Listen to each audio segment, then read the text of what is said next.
Welcome to Con February Recap, where I'm going to cover everything I watched this month in a very fast, rapid style. This was mostly inspired / stolen by Karsten on YouTube, so he'll be credited in the description. Will I do this again? Maybe, depends. These take way longer than show reviews, and I don't know if I'm gonna want to do this every single month, so it might be off and on, depends how I feel. Anyways, I'm not only gonna be covering films, but I'm gonna do music and shows, because why not? Let's cover all media. Obviously, you can skip the music and show stuff if you don't care. I would also cover games, but I literally barely play anything. Do you know where we are? I need help. Ah! Oh god, my arm! Oh my, what the hell was that? What the hell was that? Oh my god, did that guy just blow up, try to blow me up with a bomb? Was that a terrorist? If I do continue this series, maybe I'll add a section for them. Also, since there's obviously a lot of stuff, I'm going to cover each section, and they will probably be very, very short. If you want a more detailed video on them, either ask or just see if I've done a review, because I almost review all modern releases, so any modern releases in this will already have full reviews. Okay, so let's get into it, starting with... So I started the month with watching American Fiction. So I just watched this for the Oscars video, which I was supposed to do, but I canceled. So this was supposed to be a bigger part in that video. Anyways, this was great. The characters are great. The story is great. The comedy's great. It's all great. It's not the most special thing ever, but it really works with the satire and family drama aspect of the film. I had a great time watching this, and it's, in my opinion, one of the better Oscar nominations. I don't know. I haven't watched them all yet. If I used like the 7 I've watched right now, then it would probably be like 4 on it. Solid 8 out of 10. And then I watched Argylle. I've already done a full review on Argylle, and yep, it's really bad, as I've already said. Horrible visuals, an extremely messy script with so much ridiculous decisions throughout. Yep. High 3 out of 10. Southland Tales. So this is kind of a weird one. I've been meaning to watch Southland Tales for a while because it's directed by Richard Kelly, director of Donnie Darko, which is one of my favorite movies ever made. This movie has some insane mixed reviews. So many people despise this movie and some absolutely love it. Some people think it's even better than Donnie Darko, and it's pretty messy and all over the place. All the characters talk like the characters in Donnie Darko with their really over-offensive dialogue, but in Donnie Darko it worked because all the characters are edgy teenagers. In this film, they're just normal adults, so it doesn't nearly work as well and just comes off as, you know, overly edgy with no point. The ending was still great though, and it's got that over-confusing charm that Donnie Darko has. It was also just a great time as someone who's obsessed with Donnie Darko because there were so many small references, like having some of the actors return, like Donnie's dad showing up, and also there's a Frank poster at one point, and that might have brought me more joy than anything this month. Overall, it's pretty messy, but I had a fun time. I can totally understand both sides of why someone would hate this and also love this. Low 7 out of 10. And then I watched Brick. Oh my god, this was incredible. This is probably the best first watch of the month for me. This actually is the last film I had in my Rian Johnson biography, and what an amazing way to end it. I love this film. It's so charming and bizarre, but it's just on that right level, so it never feels goofy and it's taken completely seriously. It's just such an interesting world to explore with such an incredible main lead. Brendan Fry is literally one of the coolest characters ever. Look how cool this guy is. I still prefer Knives Out, but this is still my second favorite Rian Johnson movie. This guy knows how to make a great, interesting murder mystery film that subverts the genre in interesting new ways. High 9 out of 10. And then I rewatched The Last Airbender.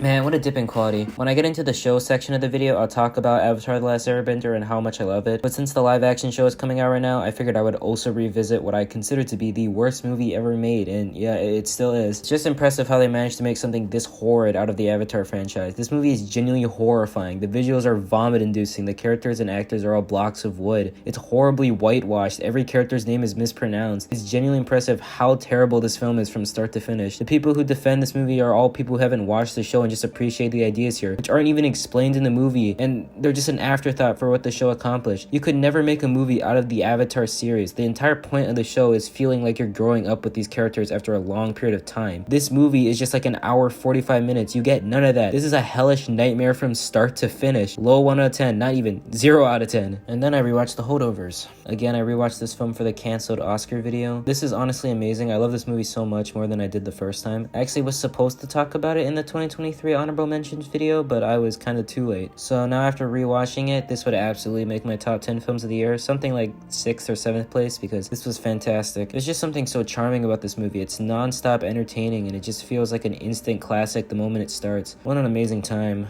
low 9 out of 10. And then I rewatched Whiplash. I rewatched this movie for an AMV because I felt like it, and also it's been like 6 months since I did the last annual Whiplash rewatch. I really don't got a lot to say. This is still the best movie ever made. It's kind of weird to rewatch both my least favorite and favorite movie this month, but here it is. I was actually kind of worried about this rewatch. I've been obsessed with way more films since I last saw Whiplash, but yeah, on rewatch, no, nothing's gonna top this for a while. This movie is scientifically just perfect. There's nothing wrong about it ever. It's horrifying, it's intense, it's everything you could ever want in a movie. 100 out of 100. And then I watched Dune. This was pretty good. Story-wise, it's kind of boring. I don't find it that interesting, and it's obviously a ton of setup, but the cinematography and visuals are incredible. This is such a gorgeous film. I love Dennis's films. Blade Runner 2049 is probably one of the best looking films ever, and this is pretty similar style-wise, so it looks really good. I have no idea how he managed to make a desert look so pretty, but yeah. I watched this for Dune 2, obviously, since I'm pretty sure it's going to be in the top 3 best movies of the year, so yep, low 7 out of 10. And then I watched Madam Web. Already reviewed this, and it's really bad. Bad visuals and all that. You probably already know this. Low 3 out of 10. And then I also watched Bob Marley One Love. I also already reviewed this. It's pretty okay. Solid 5 out of 10. And then I rewatched Kung Fu Panda. I'm rewatching the Kung Fu Panda movies for Kung Fu Panda 4. I've also felt like rewatching them recently, so yeah. This movie is awesome. The action is surprisingly amazing. Like the prison break scene, the final fight, the bridge scene, they're all awesome. The characters are great too. This movie is still really, really funny to this day. It's a really impressive feat, and it's pretty iconic. Low 9 out of 10. And then I watched Mean Girls. I probably should have reviewed the remake of the film because it was my first experience with the movie script, and it's amazing, but the music numbers are genuinely horrible. So I figured I would watch the 2004 version. Honestly, there are some things that the remake did better. Like, not giving Damien a happy ending is so messed up. Why would they do him like that? This is still a lot better than the remake though. It feels so timeless. It's a great movie with some incredible acting, and it's also an extremely funny movie. The joke still lands to this day. High 8 out of 10. And then I watched Kung Fu Panda 2. Yeah, some people consider this to be the best in the Kung Fu Panda trilogy, and I don't really see it, honestly. It's nowhere near as funny, the action isn't as good, and it's also just a lot worse pacing-wise. Still though, once post-spoilers gets Inner Peace, the movie gets so much better with some great scenes and a great emotional ending. Whole learning Inner Peace is probably the best scene in the whole trilogy, honestly. So I still like this, just not on the level of the original. Low 7 out of 10. Take your hands off, you're looking home to the ghost of my body. So I started off by listening to Off Saint Domicue, I think that's how you say it. This was pretty mediocre, not gonna lie. I mostly listened to this for the Glaive feature, and it's still great. It's honestly one of my favorite features that Glaive has done. It's just very standard emo music, a low 5 out of 10. And then I listened to Doa, or Dead on Arrival. So I listened to Eric DOA's new feature. That's the guy who did the Imagine Low Taper Fade Ninja Imagine guy, and I hope those memes get more people to recognize this album, because it was really fun. It's probably my favorite album that he's made. Tracks like Kickstand, The Cake is a Lie, and Dancing with Somebody are all absolute bangers. It's great dance music, and this is actual pop, which is pretty cool because I only listen to hyperpop, and it's nice to see Eric do different things. Good stuff, solid 7 out of 10. And then I listened to the Celeste Farewell OST. This is kind of a weird one, but I listened to the Celeste Farewell OST, and it's incredible. What can I say? The regular Celeste OST is better in my opinion because that one has a lot more variety to it, and this one is kind of just the same thing throughout since it's all from one chapter of the game, but it's still great. It really captures the emotion of the chapter and makes it as good as it is now. High 8 out of 10. And then I listened to Plastic Death. This was very fun. I really hate Glass Beach's Beach Life and Death cover, but this was pretty good. It has mostly good tracks and was pretty fun to listen to. I really like Rare Animal and the CIA. Also, Puppy's pretty good. It's pretty good indie rock. A solid 7 out of 10. And then I re-listened to Hypochondriac. I honestly can't believe I didn't like Hypochondriac when I first heard it. This is kind of a masterpiece. Stuff like Caffeine is some of the most catchy music ever, and Introvert and Deepfake and Argyle are some of the saddest, most depressing music, while also being so catchy and fun at the same time. This is such a masterpiece from start to finish, and it will probably get even better with time. I absolutely love this. Solid 9 out of 10. And then I listened to One. I'm not sure why I thought this was a good idea, but sure, I decided to start the Car Seat Headrest marathon by listening to the numbered albums, which is going to be a horrible idea probably. Yeah, this isn't very good, but you have to start somewhere. Kid War is genuinely great though. It's like 10 times better than anything else in this album. Solid 5 out of 10. And then I listened to 2. I also listened to 2, Car Seat Headrest. It's basically 1 but without Kid Ward. It's just boring stuff with bad vocals, so I didn't enjoy it a lot. Low 5 out of 10. And then I listened to 10,000 Gex. I absolutely do not enjoy 1000 Gex. It's way too loud for me and really uninteresting. But I actually love this album. It's so creative and so much more interesting than 1000 Gex sound-wise. I absolutely love this. Stuff like Hollywood Baby, Doritos and Fritos, all that stuff. They're all great. High 8 out of 10. And then I listened to Sunburned Shirts. This is actually much better than 1 and 2 for me. This is mostly music that would later be used in My Back Is Killing Me Baby, so it doesn't really count as original music. But this was quite good. Low 7 out of 10. And then I re-listened to Twin Fantasy. Yeah, this is a monthly thing now because I am so obsessed with Twin Fantasy. It is just an absolute masterpiece from start to finish. Sober to Death is the best song ever made. Beach Life and Death is a masterful experience of someone's entire life. Those Boys is my favorite outro track ever. Ending the album with When I Come Back, You'll Still Be There is masterful. This is my favorite album ever, and why I love Car Seat Headrest so much. If you can, please listen to Twin Fantasy Face to Face. Obviously not the old version, I like this one a lot more. I actually haven't listened to Mirror to Mirror, but I'll get to it eventually. And I'm giving this a 10 out of 10. Also, just remember that music ratings are kind of different from movies. Twin Fantasy doesn't really mean to me as much to me as other 10 out of 10 films, and I'm a little more lenient on music, but still, they're kind of different. Then I listened to a bit of a mad one. Glaive dropped, and yeah, it's fantastic. I don't really get why people love Living Proof so much. It ends way too fast for me. Also, the songs are a bit too short sometimes. Regardless, this was so much fun. Even When the Sun is Dead is incredible. I love God is Dead, and I don't really feel it anymore, but also incredible. Low 9 out of 10. And then I listened to Eve.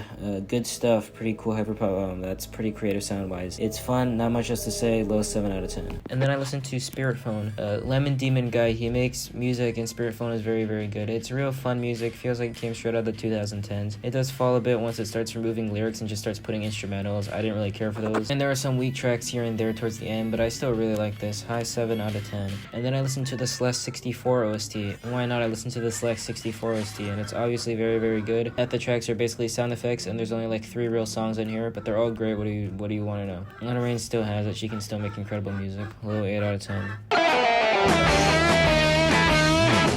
I started watching Trigun. This is pretty good so far. Vash is like the coolest guy ever, and it's pretty fun so far. It's a bit disconnected right now, but it's pretty fun and pretty funny. I love the faces these characters make. It's so expressive. The first 3 episodes aren't that special, but it really started picking up now. Obviously not giving it a score yet, but eventually I will finish it. Maybe next month, I'm not really sure. And then I started watching Invincible. As of recording, I've only watched 3 episodes of Invincible, but it's really, really good right now. The teenage drama stuff is the most interesting thing ever, but the rest is great so far. The characters are honestly pretty fun, and the creative, dark twist on the superhero universe with the basic realistic feeling with the gore and violence is also really interesting. The first episode is probably my favorite right now. The ending is pretty iconic, so yeah. I know some of the twists already, but most of it I'm going in blind to, so I'm pretty excited to see how this goes. And I am currently watching Friends. I've been watching Friends for like 2 years now, so every time I try to do this recap again, it'll probably still be on the show section. I'm starting season 9 right now, so maybe I'll finish it soon. I got to the episode where Ross is insufferable and really homophobic, and I didn't really like it. That's about it. Show's pretty good. And I finished Avatar The Last Airbender. I actually plan on making a full video on Avatar The Last Airbender because this is honestly my favorite show ever made. I always kind of thought that, but this rewatch really showed that. Every character has this giant character arc throughout the entire show, and it really feels like we went through an actual full year with these characters. I love Aang, Sokka, Katara, Toph, Iroh. I love Iroh so much, and obviously Zuko has the best redemption arc in all of fiction. I think Sozin's Comet is a 10 out of 10 masterclass in a series finale. Zuko alone in the Crossroads of Destinies, all that jazz. It's Avatar The Last Airbender. It doesn't really need an introduction. If I had any issues, I guess season 1 isn't the best thing ever. The finale is still a 10 though. Season 2 and season 3 are both absolute masterpieces though. So expect me to do a video on the show eventually. Low 10 out of 10. And I started watching the Avatar The Last Airbender live action remake. As of writing, I'm only 2 episodes in, but this really is not it. I'm going in mostly blind, so I'm curious to see what they'll change with the story, but I do not like how it is so far. It's so bland. I appreciate a more serious tone, but it's more lame more than anything. One of the positives of season 1 of the original Avatar was how much fun it was. It's just a slice of life adventure series with fun characters. But in this one, there's no time for comedy, just serious, boring slop. The visuals still aren't great. It's really hard to adapt the style of animation from Avatar into live action, and I just don't think you can make it look good. Whatever, maybe it'll pick up eventually when it starts trying new things. I did like how the first episode opened up by showing the genocide of the monks, and how the second episode made Aang turn into Kyoshi. These changes are just neat, but that's about it. The stuff that's already in the show that gets remade in this really, really sucks. Yeah, so that was my February recap. If you want me to do this next month, let me know. I'll be going now. Gotta do a movie to review, and hopefully some other stuff in the future. Bye bye, this is an epic outro.